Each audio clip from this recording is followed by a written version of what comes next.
Hello and welcome to Foreign Policy Focus. This is episode 109 and I am the show's host, Kyle. Foreign Policy Focus is a podcast where I break down the current events in foreign policy and international affairs and then give some analysis on those issues. While that doesn't sound like the most sexy thing in the world, what it is one of the most important things in the world. Ron Paul and several others have always communicated the idea that foreign policy is the most important issue and it's the thing that the United States government does that is most terrible. If you want to look at what the United States government does and where we could affect the easiest changes, I think, in the way it will change American ways of lives and improve the lives of so many people, it's with foreign policy. If you look at the U.S. actions in the Middle East, especially Yemen as the shining example of how United States foreign policy is crippling the lives and just ending and destroying the lives of 26 million Yemeni people. It's counterproductive to the, stated U.S. interests and global ambitions. It's certainly counterproductive from the view of the American people. Rather than maybe seeking justice for the victims of 9/11 or attempting to protect the citizens of the United States now, the United States actions in Yemen are to ally with a country that represents the birthplace of 14 or 15 of the 19 hijackers.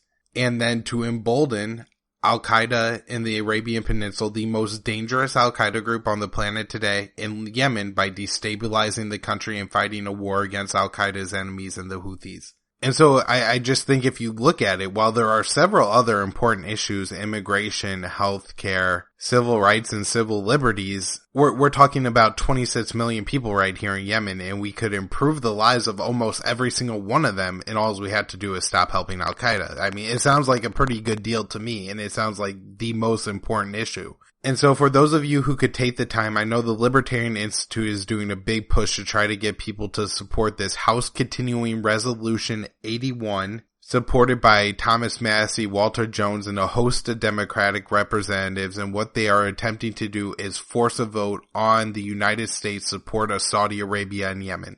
If this vote happens, I think it will force the members of Congress to vote either in favor of a genocide or against a war. I think either one of those votes are extremely important to have on record, and hopefully we could just flat out stop the intervention and assisting in Saudi Arabia and Yemen. But short of that, it signifies something very important, that there's somebody on the planet that is finally taking notice. There are several congressmen that are now, most of these congressmen would not, get out of bed in the morning for less than a couple $100,000, I'm sure. So the fact that there's enough of their constituents calling them and pushing them on this Yemen issue is really significant. So if you would like to join in and help, I believe the vote is coming up sometime next week, maybe the 1st, 3rd, 2nd, sometime late next week. This is, if you're listening, October 25th, 2017. There will be a vote on that resolution. And so if we could get as many senators or representatives as possible on board with it, call your representatives, tell them, hey, you gotta vote for this. While we're trying to put out fires around the Middle East and especially Yemen and get the United States to stop intervening there, one of the United places that we need to stop a coming intervention is Africa. With the death of the 4 Green Berets in Niger, we have this now new open discussion of, wait, the United States is doing things in Africa. American citizens, many for the first time, are finding out that the United States has troops in Africa and that those troops number 6,000, 8,000, or even more. On the last episode, I just cited the 8,000 number. Since the last show, I have read a couple articles that suggest the number is now 6,000 or that, they're just getting their numbers from different sources. Either way, when the numbers are cited, they are cited as the only, these are the troops that the United States is admitting to. We could have more troops, mercenaries, and, CIA spies in all these countries as well. I mean, it could number in the 10,000s. So that, really to the extent of the U.S. interventions in Africa, we have the United States carrying out 10 some kind of military operations a day in Africa. That's 3,500 for the entire year, whether these are in training, intelligence gathering, surveillance, etc. These things are happening very frequently in Africa. Not all of this is directed in the 2 main theaters the U.S. operates in Africa, and that is, of course, Somalia and Libya. I'm sure most of you know my general take on the Libya situation and how Barack Obama and Hillary Clinton started an offensive war in Libya based on lies that resulted in the death of at least 40,000 Libyans and turned Libya into a failed state where we now have several warring factions competing for overall control, including the former son of Muammar Gaddafi, who the United States had killed in its Libya intervention, as being the possible heir to the throne of Libya now, and possibly the only person who could unite Libya once again. Last year, towards the end of Obama's presidency, he started a new campaign in Libya, of course receiving no congressional authorization to do so, to chase ISIS out of the town of Sirte. Sirte, Libya sits kind of central Libya on the Mediterranean Sea, is a very important town, and actually is the former home of the leader Muammar Gaddafi. This town was taken by ISIS, and then the US-backed government was pretty feeble at the time in Libya. Right now, even though it's, I think, gained some strength and legitimacy, only controls about half of western Libya. And so it took a lot of US air support in order to clear out the city of Sirte of ISIS. Of course, even now, ISIS carries out terror attacks and attacks against United States-backed forces in Libya, in Sirte, and they're certainly not done with the region. However, Obama dropped 500 bombs, killing a countless number of civilians. I have no idea how many died there. Like Mosul and Raqqa, as I've talked about in the past, you're really not going to know how many because tons of these people are just buried under the rubble. Like Mosul and Raqqa, ISIS took the very similar strategy of using civilians as human shields, while the United States dropped bombs on both ISIS snipers and Libyan civilians. Under Trump, the United States has continued the drone war in Libya. I think we've dropped a couple airstrikes in Libya now, getting no congressional authorization, but nobody really asked or cared. The other thing about Libya that's very important is just the humanitarian state of Libya now is extremely poor. Most of the refugee crisis is refugees traveling either from Libya to Europe or from the rest of Africa through Libya to Europe because there is no central authority there to prevent the flow of refugees. Smugglers run rampant, often putting the people trying to make a passage on the Mediterranean Sea on boats they know have no ability to make it across. The best hope for most of these people is to make it into international waters and then get intercepted by a humanitarian aid ship and then taken to Europe. However, we now have the Libyan Coast Guard firing on some of these aid ships that they venture into Libyan water attempting to help these refugees, so a lot more people are drowning. Although finally it does seem the flow of refugees from Africa into Europe is slowing and coming closer and closer to an end, although I don't think there's ever going to be a complete stop to it.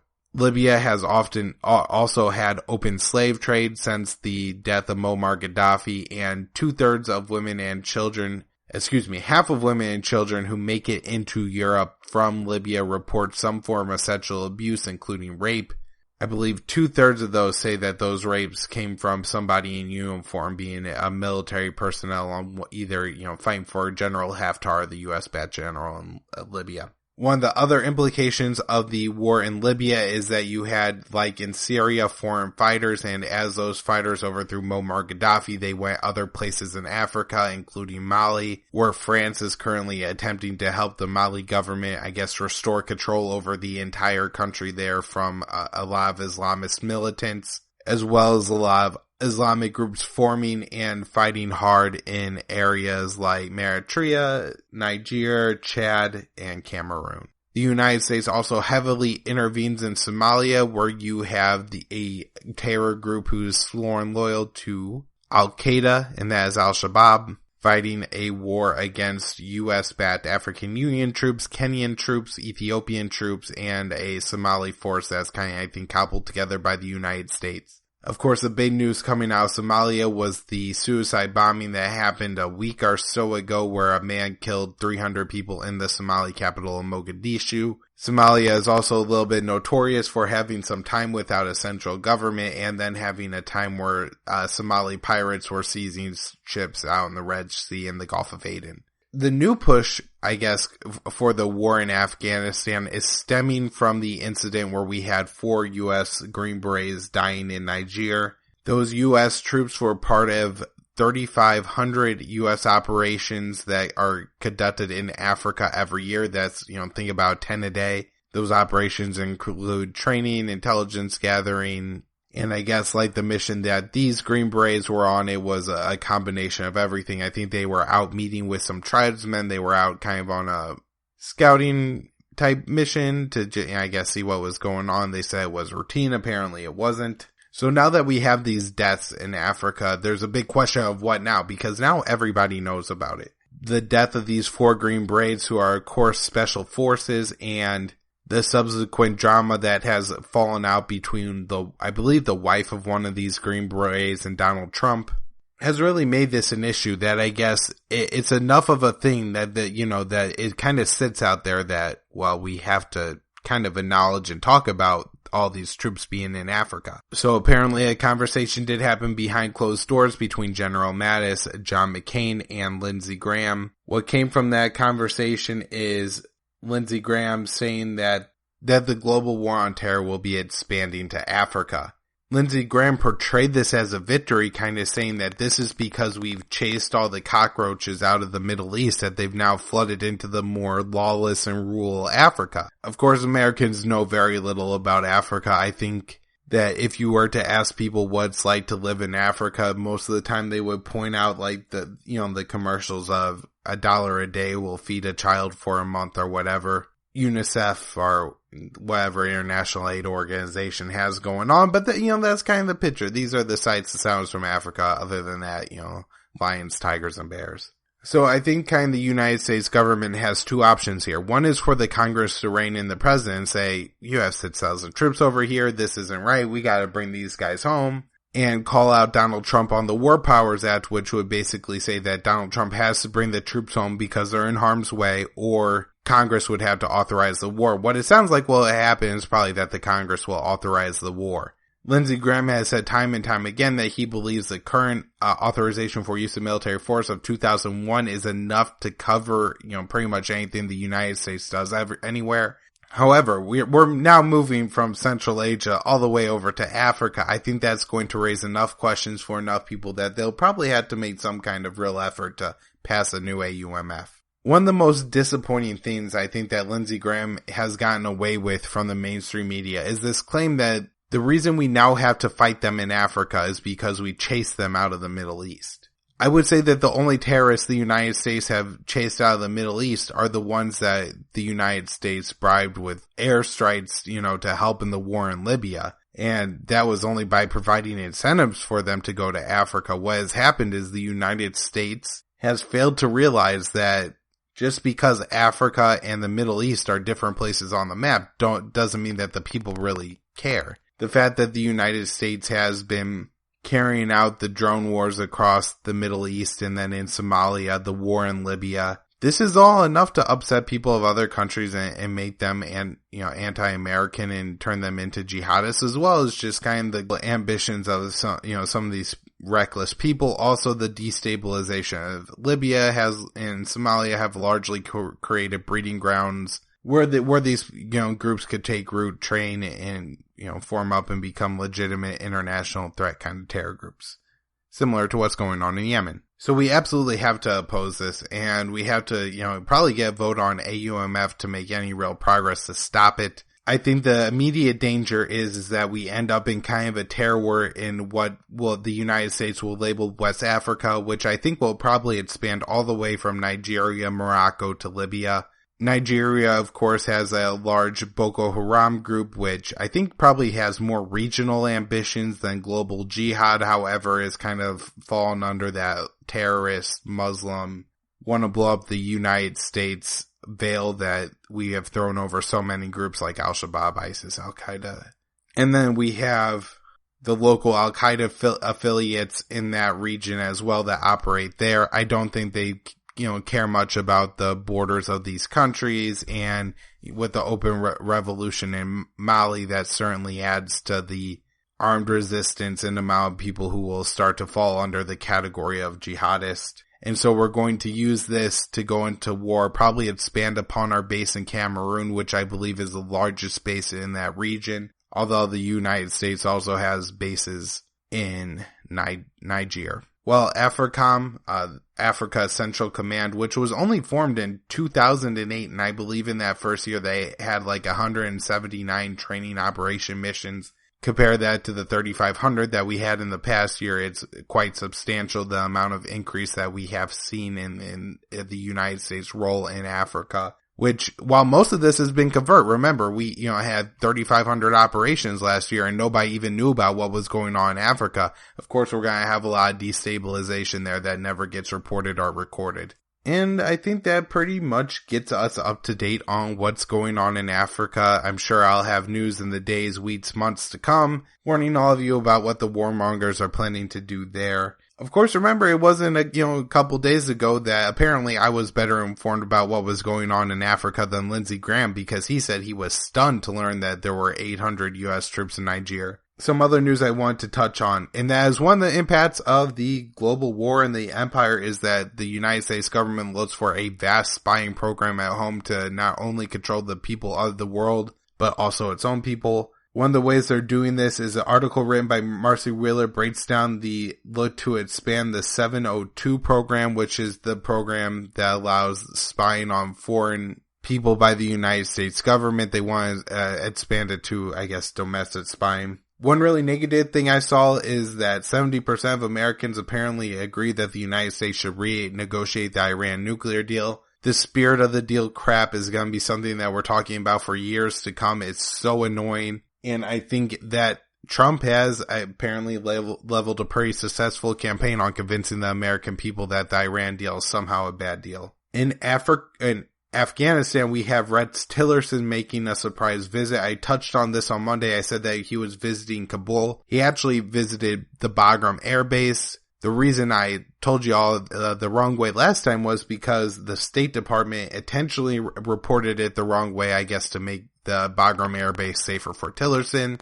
Very interesting that the next day after Tillerson's visit, we had the Afghan president making a surprise trip to India and making some statements, some sounding like threats towards Pakistan, saying that Pakistan has to open up trade routes from Afghanistan to India, and in exchange, I guess Afghanistan would not cut off trade routes that Pakistan uses to get to the rest of Central Asia.